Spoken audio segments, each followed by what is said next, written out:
So, lots of the weather patterns we're seeing across the world are starting to get more intense and more frequent as we approach 2030. So, we're looking at Hurricane Idalia. This is the forecasting for Hurricane Idalia. And we're just going to get into some information about it.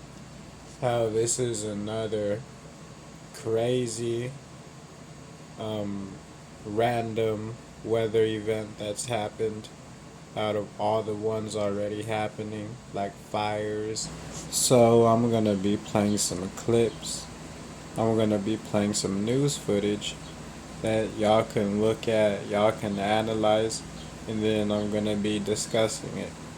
So without further ado, let's get into it. But we're going to see those impacts within the next 48 hours. We're looking at really heavy rainfall up to 10 inches in some spots, life-threatening storm surge, and some really gusty winds. Let's talk about the track because now a strong tropical storm, but later on today it's going to emerge into the Gulf. That's really conducive to strengthening. So we're going to see it intensify to a Cat 1 storm. And then by tomorrow up to a Category 2 storm. We're expecting landfall early Wednesday morning. That could be a Cat 2, Cat 3 storm. So we're going to watch that very closely along the west coast of Florida. Then it's going to move across the state. And even into Wednesday, Thursday, we're looking at some really heavy rain in portions of the Carolinas. That's going to coincide with a really high tide, so we could see some flooding there as well. Take a look at some of these totals. Where you see those darker colors, the reds, the oranges, the yellows, we could possibly see up to 10 inches of rain in some spots. Also, life-threatening storm surge. That's when sort of that water goes over dry land. We're looking up to 11 feet. Now, here's some more information about Hurricane Idalia because if you don't understand, United Nations and Agenda 21 talks about how essentially climate change and climate-related events would transform our world. We're currently seeing that with the fires, with all of the tornadoes, the floods happening in other countries. We're seeing the transformation of our ecosystem and of our world.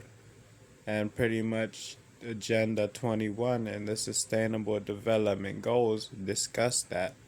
Most people don't read the documents, nor do most people analyze the documents of Agenda 2131.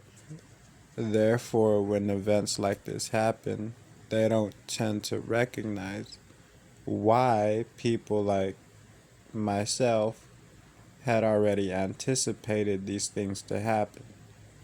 Because when you read these Agenda 21 documents, the Sustainable Development Goals, of course we're going to have to deal with certain events, with certain climate-related events that ultimately will impact everybody.